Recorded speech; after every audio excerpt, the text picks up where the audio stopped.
அதாவது நினைச்சேன். ஏன்னு கேட்டா திமுகவை தோற்கடிக்க அதிமுக பாஜக கூட்டணி முன்வைக்கிறார். எந்த கட்சியும் தோற்கடிக்க முடியாத கட்சி இல்ல. அவருக்கு உரிமை இருக்கு. அதை நான் மறுக்கிறதுக்கு எனக்கு உரிமை இருக்கு. என்னன்னா திமுக அதிமுக சேர்ந்து முறியடிக்க முடியாதுங்கிறது ஒரு அரசியல் கணக்கு. எங்களுடைய வாக்கு சதவீதம், அவங்க வாக்கு. ஆனா அவங்க இருக்கிற சட்டம் ஒழுங்கு சீர்குலைவு, திமுகவே அவங்க ஆட்சிக்கு மூடு விழாவை அவர்களே நடத்தி கொண்டிருக்கிறார்கள் என்பது பட்டமான உண்மை. மகை எதிர்ப்பு, அரசியல் கூடிய எதிர்ப்பு. அவங்களுடைய கோர்ட் நடவடிக்கைகள்ல இதுவரைக்கும் 25 முறைக்கு மேல கண்டிக்கப்பட்ட ஒரு அரசாக தான் அவங்க தொடர்ந்து கொண்டிருக்கிறார்கள். அதனால அவங்க கண்டிப்பாக தோல்வி தேர்தலில் சந்திக்க போகுது. 2 முறை தேர்தல்ல திமுக ஜெயிச்சதா சரித்திரமே இல்ல. அதிமுக கூட எனக்கு ஒரு கேள்வி வருது. திரு அரண் எழுப்பி முயற்சிகள் திமுக மீதான விமர்சனங்கள் முன்வைக்கப்படுது. ஆனா இத பாஜக செய்யும் என்ற இல்ல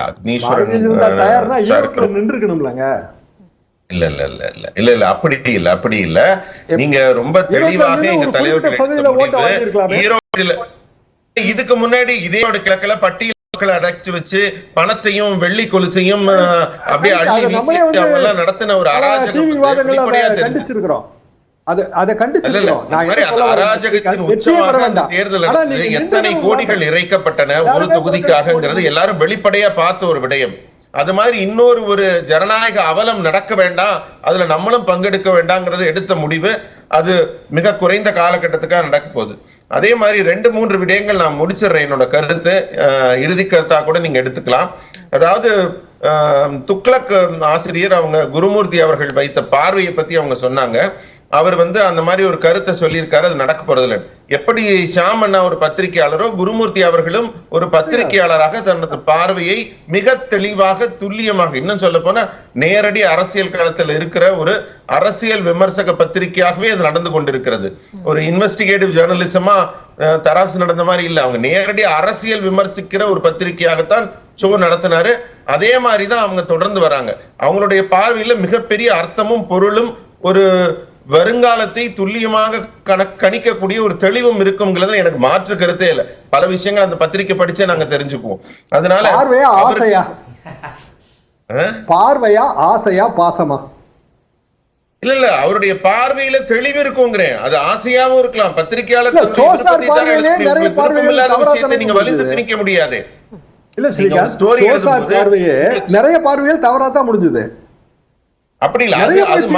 எத்தனை உதாரணம் தேர்தல் எழுதும் போது அது மக்கள் தீர்ப்பாக முடியும். முதல்ல 2 விஷயம் சொல்லணும். திமுகவுடைய கூட்டணி கட்சிகள் எல்லாம் இப்போது இணக்கமாக இருக்கிறார்கள் என்பதை ஒரு மாயை. அதாவது விமர்சனம் செய்த அழகா நம்ம ஸ்ரீராம் சொன்னாரு.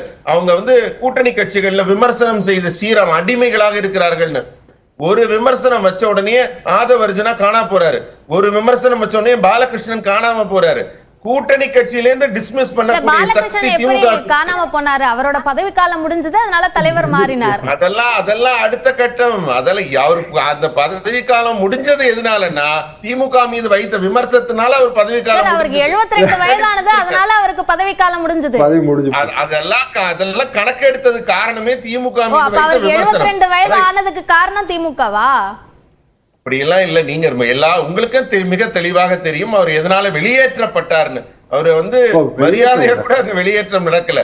அன்னைக்கே அவசரமா அந்த விழா நடக்கணும், அவசரமா அவர் வெளியேற்றணும்.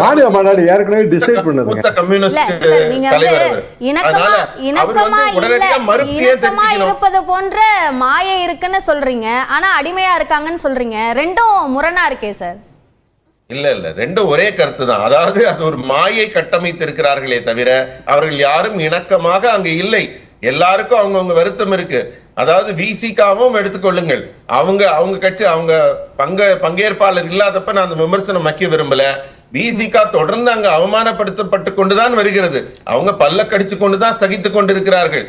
அவர்களுக்கு எத்தனைதான் ஒடுக்கப்பட்ட மக்களுக்காக கூட்டணியை பத்தி விமர்சிக்கிறீங்க. அதிமுக கூட கூட்டணியை பாஜக முயற்சிக்குதா அப்படின்ற கேள்வி கேட்கிறேன். அதிமுக அது இல்லவே இல்ல அப்படின்னு சொல்லுது. ஆனா பாஜக அந்த உறுதிப்பாட்டை வெளிப்படுத்தலையே, அது ஏன் கேட்கிறேன். அதாவது நீங்க ரொம்ப என்னுடைய சொல்லல இருந்து நீங்க ஒரு முடிவு எடுக்கணும்னு நினைக்கிறீங்க. அந்த சொல்லக்கூடிய உயரத்துல நான் கட்சியில் இல்லைங்கிறது வெளிப்படை. நான் ஒரு ஸ்போக்ஸ் பர்சனா நான் கருத்து எனக்கு தான் தரப்பட்ட தரவுகள் தான் பேச முடியுமே தவிர முடிவுகள் எடுக்கக்கூடிய உயரத்துல ஸ்போக்ஸ் பர்சன் எந்த கட்சியிலும் இருக்க மாட்டாங்க. என்னுடைய தனிப்பட்ட ஆவல் நீங்க கேட்டீங்கன்னா என் கருத்து வேற. உங்களோட ஸ்ரீகாந்த் கருணேஷோட கருத்தை தான் கேக்குறேன்.